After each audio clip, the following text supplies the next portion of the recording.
Hello Peña, ¿qué tal estáis?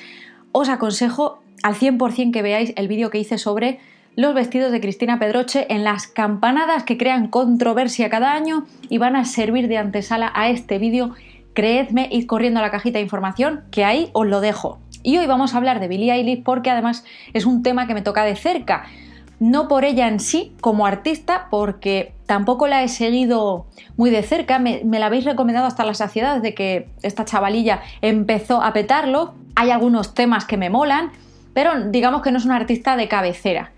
Pero he de decir que su estilo, su estética, sus outfits, en cuanto que se viste oversize, ¿no? Siempre me ha llamado muchísimo la atención y de hecho la he incluido siempre en mis muros de inspiración. Y 666 y piensa en una pera. Tengo rayos X, puedo ver tu calavera. Si tienes frío, te metes en el río. Está escrito en mi frente, estoy fatal de lo mío. Claro, me ha tocado mucho la patata todas las reacciones que ha suscitado su portada en Vogue. Aquí la tenéis, en lencería, de una manera que no se ha visto antes.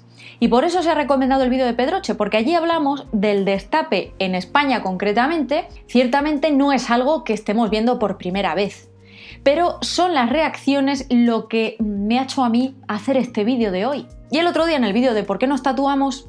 Os expliqué lo importante que es ahondar en ciertos conceptos que solemos utilizar en nuestro día a día, que solemos leer, pero que no conocemos en profundidad. Y nos ayuda muchísimo a entender ciertas cuestiones como esta que nos trae hoy aquí. ¿Qué quiere decir cosificar, objetivizar, esto que utilizamos tanto hoy en día? Deshumanizar a una persona. Es arrebatarle sus atributos que le hacen ser un ser humano. ¿Y cuáles son esos atributos que nosotros más valoramos a la hora de juzgar a una persona, la conozcamos o no? Por un lado, la calidez, si esa persona es amable, si es agradable. Por otro lado, la competencia, si esa persona es válida, si es inteligente. Y la moralidad, si juzgamos si esa persona pues, se rige por unos fines éticos afines a los que tú tienes.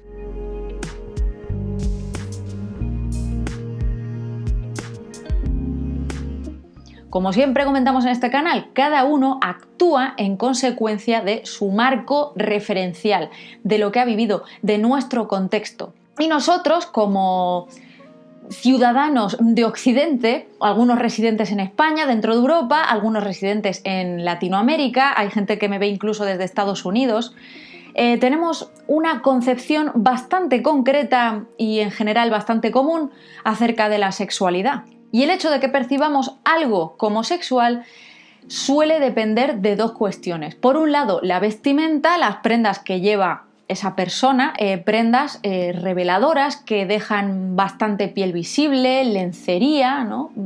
Lo que en general entendemos por ropa sexy, ropa erótica. Y aparte de esta vestimenta, la postura. Como hemos dicho, todo esto depende desde la perspectiva sociocultural, desde que lo estés observando. Y en general, ¿qué entendemos por posturas eróticas, posturas sugerentes? Normalmente quizá gestos que señalan ciertos atributos sexuales, como puede ser en el caso de las mujeres el pecho, las caderas, la cintura, el vientre, los labios. El cambiar esa imagen global que estamos percibiendo, como puede ser la foto de una chica, y fijarnos solamente en ciertos detalles por esos fines eróticos sexuales que hemos estado diciendo, como puede ser una postura, como puede ser el detalle de una parte de ese cuerpo, esa percepción fragmentada ya comienza a ser en cierto modo una objetivización, porque estamos reduciendo ese todo, esas competencias como ser humano que hemos explicado al principio del vídeo, a únicamente ese atributo físico concreto. Y esa calidez, esa moralidad, esa competencia, para nosotros, con nuestro propio marco referencial, supone una especie de tarjeta de acceso. Si una persona, imaginaos un aro, alrededor del cual giran, ¿no?, todos estos conceptos, el ser amable, ser inteligente, etcétera, etcétera, si no entras por ese aro, directamente entras en un filtro y te califican como persona menos válida, ¿no? ¿Qué ocurre cuando se objetiviza a una persona a través, por ejemplo, de una campaña publicitaria? Vamos a poner un ejemplo práctico para que todos nos entendamos bien. Si utilizamos un cuerpo humano para acompañar a un objeto que estamos publicitando, como puede ser un botellín de alguna bebida alcohólica, y estamos utilizando esa parte del cuerpo concreta, como hemos dicho antes, esa fragmentación de lo que sería el ser humano en su totalidad. Ahí estaríamos cosificando y en ese caso estamos objetivizando a la persona, puesto que no le estamos atribuyendo ningún tipo de rasgo humano, simplemente acompaña a ese objeto. No hace falta que desarrolles ningún tipo de speech, ni discurso, ni performance, simplemente estás ahí como puro adorno o como pura decoración, y esto ocurre mucho en campañas publicitarias.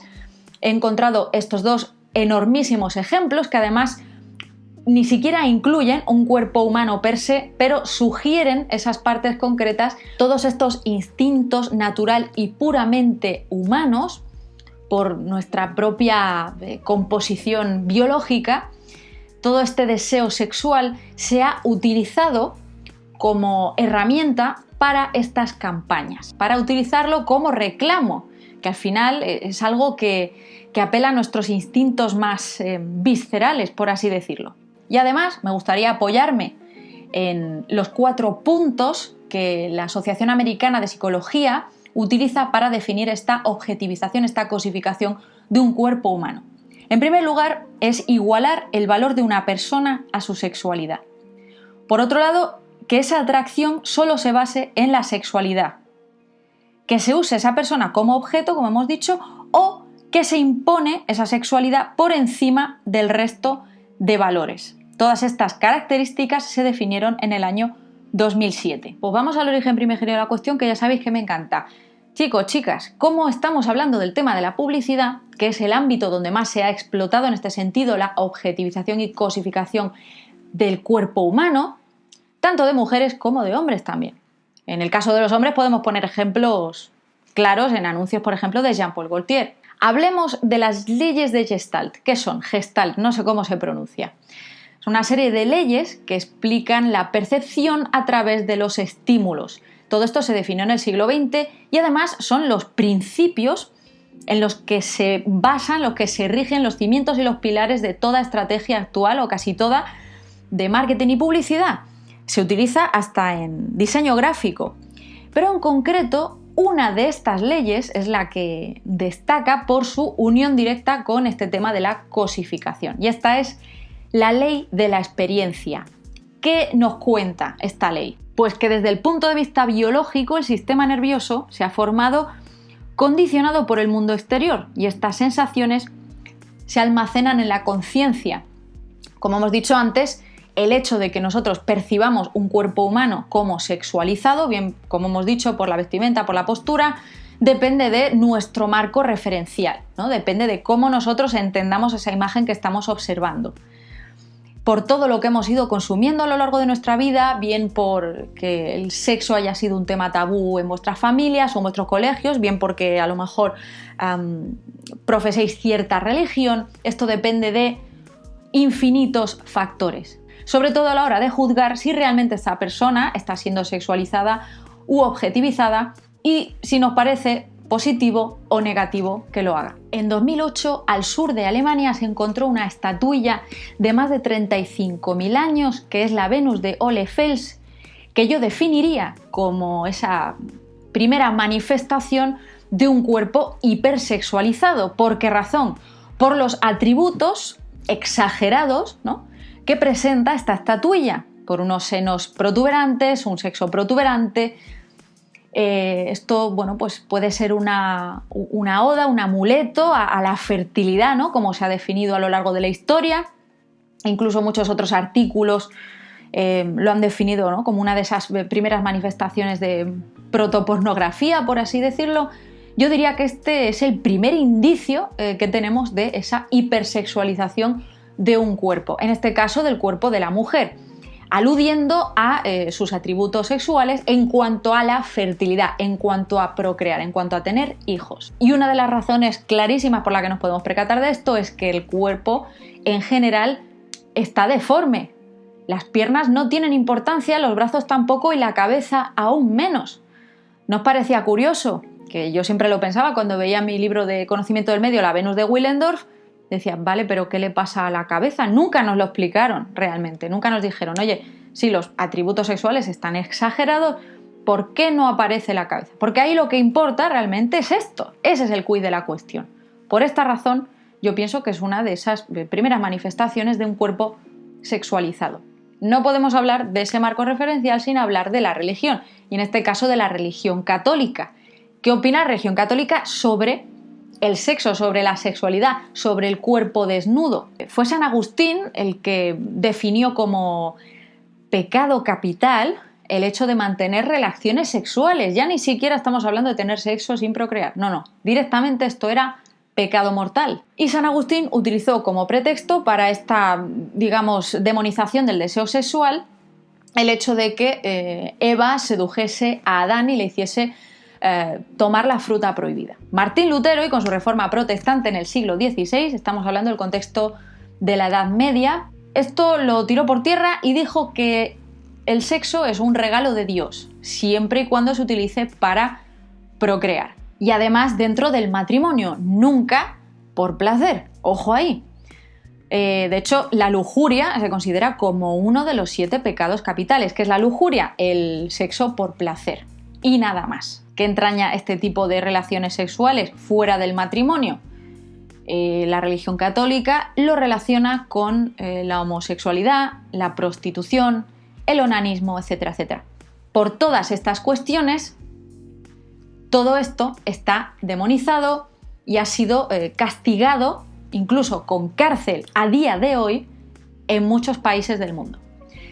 Por eso tenemos que entender que aunque nosotros seamos muy open mind y a lo mejor vivamos en cierto país, ¿no? que sea más tolerante y siga habiendo una percepción negativa del cuerpo humano, de su desnudez, etcétera, etcétera. Hay un activismo tremendo, sobre todo por parte del feminismo, a la hora de luchar porque no se objetivice el cuerpo de la mujer de esta manera. Y ya os digo que esto también se ha dado con los hombres. Se han utilizado sus cuerpos pues, para anuncios de perfume. Es cierto que hay veces en las que te puedes percatar de la ligera diferencia que hay, ¿no? De cómo se presentan unos cuerpos y otros. Os voy a poner un ejemplo de mi propia experiencia. Una película que estaba viendo el otro día, que es Watchmen, me la habían recomendado muchísimo y en concreto analicé 2 personajes. Por un lado, Espectro de Seda y por otro, el Dr. Manhattan, que además son pareja en la película. El Dr. Manhattan está completamente desnudo, es verdad que bueno, pues un dibujo animado, no es una animación, pero bueno, es un cuerpo desnudo al fin y al cabo. Se ve absolutamente todo. Y Espectro de Seda pues va con una vestimenta de superhéroe, superheroína en este caso, con unos ligueros, unas medias por el muslo, etc. ¿no? Entonces, en cierto modo, de entrada nos puede parecer que este cuerpo pues, puede estar sexualizado, ¿no? Por esta vestimenta. Lo mismo pasa con su madre. Y el Dr. Manhattan aparece completamente desnudo. ¿Pero qué ocurre en la película? Que mientras el Dr. Manhattan aparece a lo largo del film desempeñando diferentes actividades con sus performances y sus cosas, pero en ningún momento aparece en ninguna situación sugerente, erótica, etc. Cuando Espectro de Seda sí, y además continuamente, y además se hacen alusiones verbales, bueno, pues sobre todo a la vestimenta de su madre. Esto ya lo podemos ver de muchas formas, lo podemos ver, no sé, como protesta, ¿no? Como reivindicación quizá, porque sabéis que su madre fue abusada por el comediante. A raíz de esa relación nace Espectro de Seda, ya con toda esta historia os podéis ver la película, pero bueno, con esto ¿qué quiero decir? Que efectivamente muchas veces, aunque ambos cuerpos quizá parezcan objetivizados y sexualizados, hay una serie de factores detrás que son los que nos va a llevar a entender si realmente ese cuerpo está sexualizado de una manera o de otra. En general, la sexualización y objetivización de un cuerpo tiene connotaciones negativas en la sociedad actual. Pero depende de la persona, como hemos dicho, depende del prisma desde el que lo observes, puedes verlo de una manera o de otra. ¿Y qué ha ocurrido con Billie Eilish? Ha habido una ruptura estética, como en su momento pasó con Miley Cyrus, y casi que ha ocurrido por las mismas razones. Ellas han utilizado esta performance, porque esta sesión de fotos, esta portada, yo lo veo como una auténtica performance de reivindicación de su sexualidad, de no sentirse culpables por ser mujeres, por intentar o querer mostrar su cuerpo en el contexto como y cuando quieran, Y en el caso de Billie Eilish ha venido, según lo que dice ella, porque siempre se ha mostrado con ropa oversize, con ropa muy grande, y la gente normalmente ha utilizado esto como pretexto para colocarla en qué bien, ¿no? Que no le hace falta enseñar, ¿no? Para triunfar. Y a Billie Eilish esto pues le parece mal, y ha decidido romper con toda esta movida. No sé si lo recordáis, amigos y amigas, pero creo que fue en 2013, Miley Cyrus lanzó el videoclip We Don't Stop, ¿no? Que funciona un poco así como ruptura con la Miley anterior, ¿no? Un poco relacionada con el mundo Disney. Además, unido a esta performance que fue tan sonada, que la gente se llevó las manos a la cabeza. Yo tampoco entendía nada, porque si estabas un poco metido en la música urbana, etcétera, etcétera, bueno, pues habías visto esto pues a cascoporro, ¿no? En el mundo del R&B y tal, pero bueno, a la gente le pareció fatal, todos se revolucionaron, pero realmente ves el videoclip de We Don't Stop ahora y pasa desapercibido, ¿no? Con todo el tipo de contenido que podemos observar a día de hoy en el mundo de la música de todo tipo de géneros. Bien, ¿qué opina la Asociación Americana de Psicología? Como hemos dicho antes, establecieron esos puntos, ¿no? Que son los que definen esa cosificación en 2007. ¿Qué opinan acerca de este tipo de acciones, ¿no? De cuando una persona utiliza esa sexualización de manera consciente. Realmente esa instrumentalización sexual como empoderamiento podría conducir a un sentimiento ilusorio de autonomía, ya que esa persona realmente continuaría siendo juzgada por su físico independientemente de lo que sintamos o no, porque al final estamos inmersos en una estructura social patriarcal, ¿no? Al final este empoderamiento, desde mi punto de vista, depende al 100% de la persona, de las razones que le hayan llevado, ¿no? A realizar esa performance o a mostrar esas fotografías. El ser humano tiende a escandalizarse con los grandes cambios radicales. Ya no estamos hablando ni siquiera de este tema de la objetivización. La gente, cuando alguien cambia, se lleva las manos a la cabeza, se descoloca mucho. Por ejemplo, podemos ver a personas como Dita Von Teese, que se dedican al burlesque, que realmente sus performances, sus actuaciones son actuaciones sexualizadas, se dedica al burlesque. Son números artísticos en los que se incluye el striptease, etc. Y os acordáis al principio del vídeo cuando hemos hablado de esos valores o esa tarjeta de acceso, ¿no? Que tenemos todos en nuestra cabeza. A mí me hace gracia cuando mucha gente dice: sí, bueno, esta está sexualizada, pero de manera elegante. O sí, bueno, esta persona sube fotos de desnudos, pero son desnudos artísticos. Como si realmente hubiese algún tipo de diferencia. Desde mi punto de vista no la hay, ¿no? Depende de los ojos que lo miran y que lo observan y que lo juzgan, al fin y al cabo.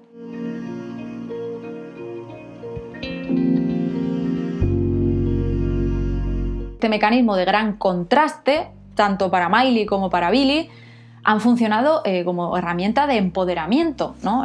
Se han visto con el poder, ¿no? Se han visto con la fuerza suficiente como para mostrar su sexualidad de manera libre, sin miedo a ser juzgadas. A mí lo único que me ha picado en todo este asunto, que además ha sido una de las razones poderosas por las que he hecho este vídeo, es que se relaciona directamente la ropa ancha con no sexualizarte, ¿no? Como que no lo unes a, no sé, a esa atracción o no lo unes a ese atractivo, y a mí me parece mal, porque yo creo que una persona con ropa ancha, con ropa oversize, también puede suscitar atracción, ¿no? O sea, no necesariamente tiene que estar unido a esconderte, a, no sé, a tapar tus atributos. A mí me ha pasado con gente cercana y de mi propia familia de decirme: hija, vas ahí siempre tapada y tal, ¿no?